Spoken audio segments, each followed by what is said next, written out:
Hey, I'd like to welcome you to another episode of Mission Matters. My name is Adam Torres, and if you'd like to apply to be a guest on the show, just head on over to missionmatters.com and click on Be Our Guest to apply. All right, so today I have Rob Brayman on the line, and he's founder and CEO of Cogent Analytics. Rob, welcome to the show. Adam, thanks for having me on today. Greatly appreciate it. All right, Rob. So we have a hot topic today. So really how to be a successful entrepreneur and what that looks like and what that takes. And I feel like you have a unique perspective over at Cogent Analytics, considering your angle, what you work on a day-to-day, and just your client base and the types of clients you help. So excited to bring that valuable content to our audience. But before we get into that, we'll start this episode the way that we start them all, with our Mission Matters Minute. So, Rob, we at Mission Matters, we amplify stories for entrepreneurs, executives, and experts. That's our mission. Rob, what mission matters to you? Adam, since the very day that we started Cogent Analytics, we have been a small business representation. And I say small to mid-sized business representation because we have some clients that are somewhat substantive or substantial. And, the way we look at it is we're representing Main Street as opposed to Wall Street. And as a serial entrepreneur myself, this is my now fourth business, and I'm actively working on building a fifth business. I know what it's like to be an entrepreneur every day. The common theme and mission that we have in Cogent Analytics is raise others up and you will rise, which means my entire team has embraced the prospect of service to the small business community. It is what gets us up in the morning. It drives us every day. And that personal, durable relationship with the entrepreneurs that are in America fighting the fight every day, to me, that's what gets me up in the morning, and that's the broader mission and set of values I try to impart upon my team. Oh, that's awesome. Love bringing mission-based entrepreneurs and individuals on the line to share, like, what gets them fired up, like, why do they do what they do, and get out there in the marketplace and make it happen. So awesome. And I guess let's just get into how you got into this, because first off, 5 businesses. One is like, I'm over here feeling the weight of one, like 5. Like, how did you get started on this entrepreneurial journey? I get out of the military, and like most guys who are prior service, they started with a JOB. And I think I had my first equity opportunity. I was probably 26 or 27 years old, and very quickly found a much more mature partnership with 2 other individuals. And then over the course of that 10-year period, we built 3 different entities together, one of which we sold outright, Stars Align and all that. And the other 2 I exited with my partners and moved my family to North Carolina, where I've been here for 19 years. But in the interim between Cogent Analytics and the exit of those businesses, I became a business analyst working for another fairly large consultancy. And, as I tell every employee or family member that comes to work at Cogent Analytics, this is either, you're going to become addicted like the rest of us people in this industry, or it's like clawing your eyes out with 2 rusty spoons.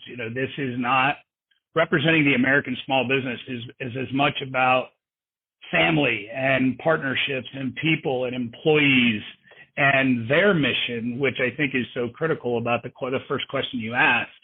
Entrepreneurs, for them, their business becomes part of them. They definitely become part of their business, but their persona, their personality, who they are, definitely affects every facet of their business. And through the 10 or 11 years or so that I was a business analyst, and I had the privilege of representing companies in every one of the 48 lower contiguous states, did not do Alaska or Hawaii. I met and had the privilege again of working with small business owners all across this country. And if that doesn't inspire you, I'm not sure what does. To me, the prospect then was launched into Cogent Analytics because my prior employer I felt was more about the build hour and more about, doing a project than building a relationship with a client. So the vision and mission, for Cogent Analytics has always been centered around being in service to others and truly representing the wants, wishes, and dreams of the clients that we have the privilege of representing. And, the American entrepreneur to me is still the lifeblood of our country. And I think opportunities are broad and wide for the entrepreneurial spirit. The thing that encouraged me most about this pandemic, and there's very, few silver linings about the midst of COVID, is there has been more entrepreneurial startups during the last 2 years than we have had in any other year for 20 years prior to that. So that's an exciting metric that I think should inspire some of your listeners, that if you're thinking about going into small business or becoming an entrepreneur, although the journey may be tough, it definitely is something that I think makes a difference both in our broader economy and for your local community. Sorry for the longer answer, Adam. No, it's great, and what I like about this is it kind of sets the stage for the conversation. So the bottom line here is not to oversimplify it, but you've been doing this a long time. Number one, number two, you're working with through Cogent Analytics, and just also in the trenches yourself as a business owner. I mean, you've worked with small businesses, middle market, larger enterprise clients, so you have a unique vantage point. So I kind of want to segment this conversation into two different parts, if you will. So first, from the standpoint of that smaller business, or that, and some of the maybe challenges that they face, and then not saying that the challenges that the larger business or the middle market business faces there aren't some similar themes, but there's going to be some obvious glaring differences. So maybe starting from let's just say the newer entrepreneur, the smaller business, like what are some of those challenges that you see that kind of sometimes keep them from hitting that next level of success, let's say?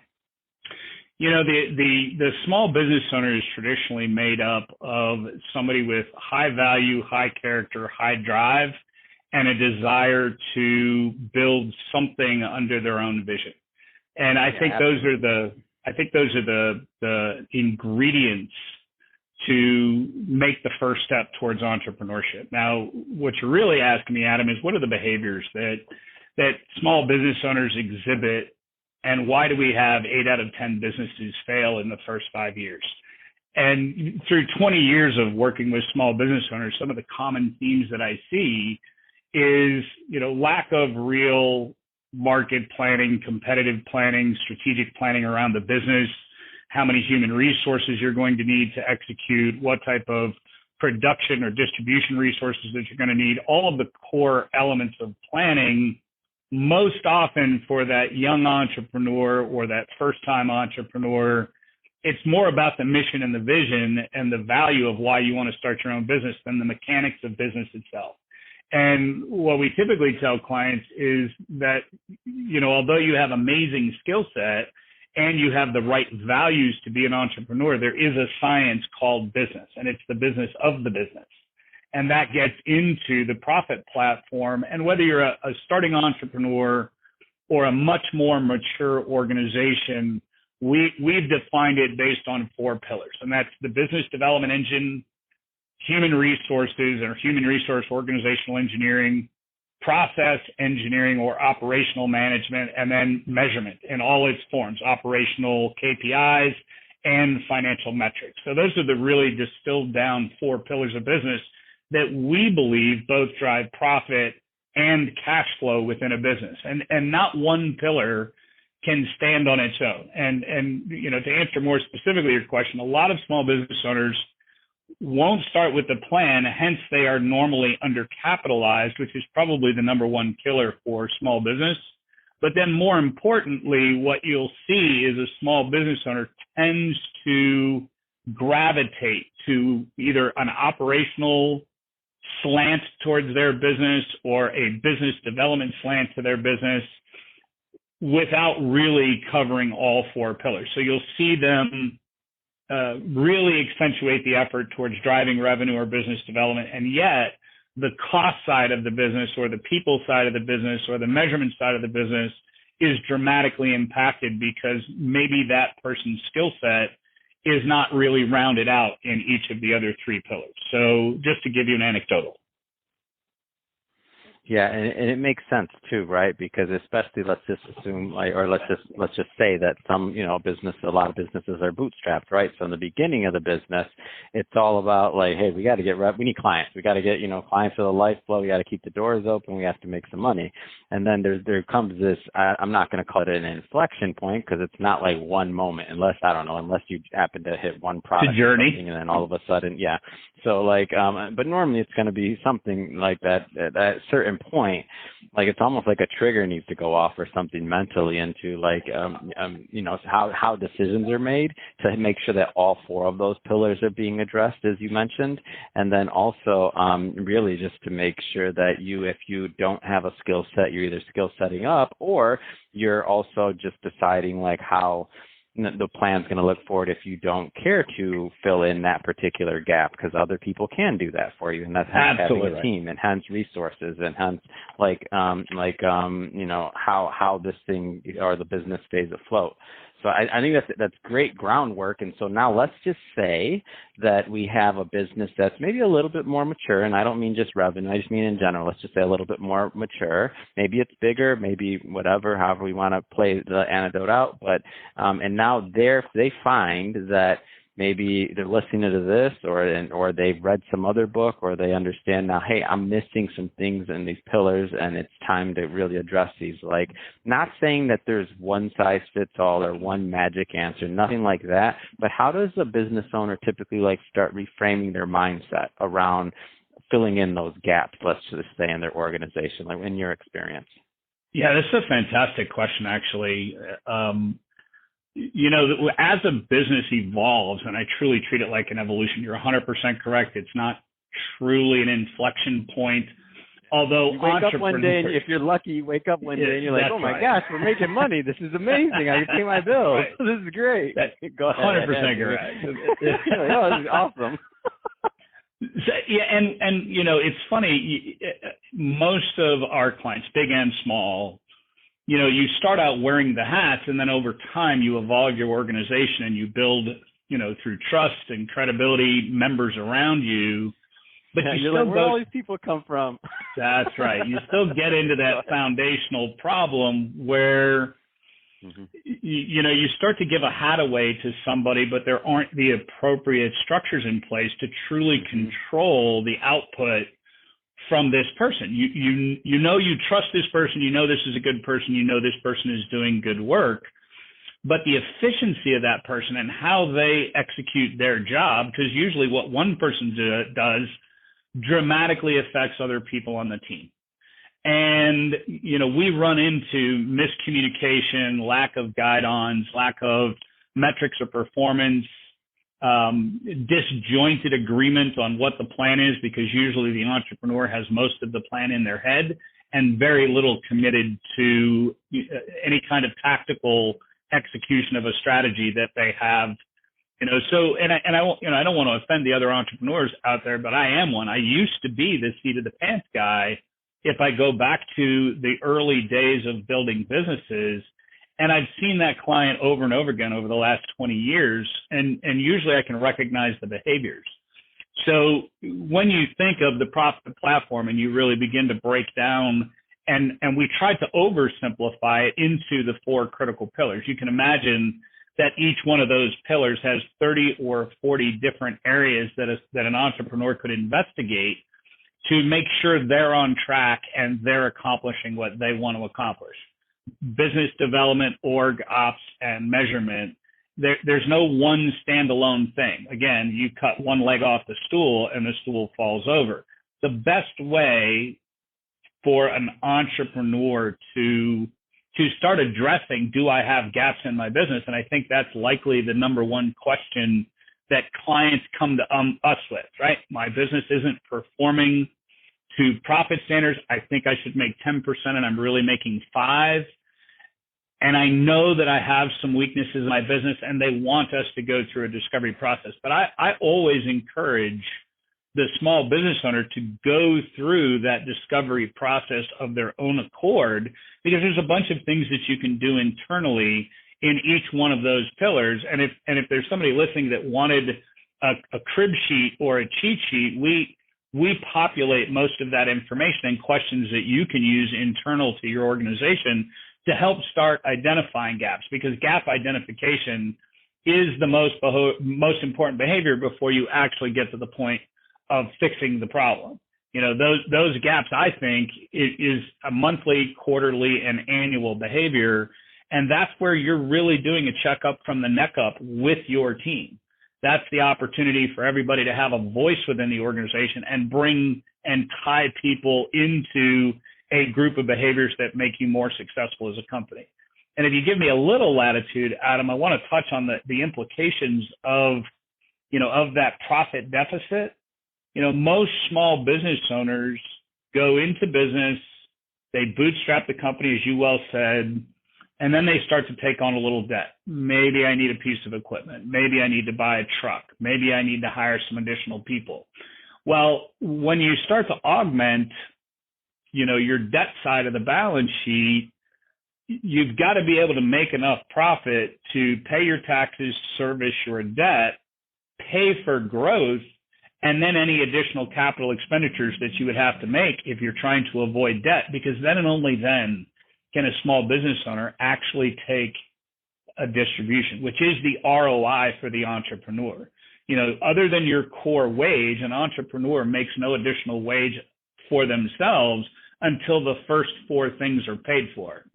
Again, you got to pay Uncle Sam, you got to pay the bank, you got to pay for growth because growth costs money, and you got to pay for any capital expenditures that you might do to your building or equipment purchases. And then and only then does an entrepreneur get a distribution.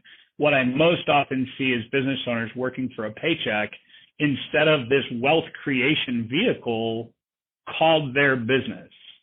They're good at what they do, they're honorable at what they do, yet the return on the investment for the amount of risk a small business owner takes is most often untenable. Sorry for, again, the really long answer, Adam. No. All good stuff, and I can, you could teach a master class on this stuff, and I know we barely really touch the surface on this compared to what you have to offer. And so that being said, I would like to give you the opportunity to leave, contact information, website, whatever else, so that our audience can follow up and learn more from your content and connect if it makes sense. So what's the best way for people to follow up with you and your team over at Cogent Analytics? So cogentanalytics.com is the fastest way, and we have contact sheets and we have professionals on staff that field those direct contacts coming from our clients. The next best way is just call us directly, which is 833-4MY-PROFIT, and that's the number for my profit. The whole idea of our firm and our mission, going back to the first question you asked, is to enhance the client's quality of life, profit, and security for them and their family and their team. So those are the two best ways to reach out to us. We always have advisors on staff willing to field those conversations, whether it's small advice or big advice. If it gets more intricate, we usually recommend a discovery process for a client to really have that extra set of eyes to take a look at their business with them.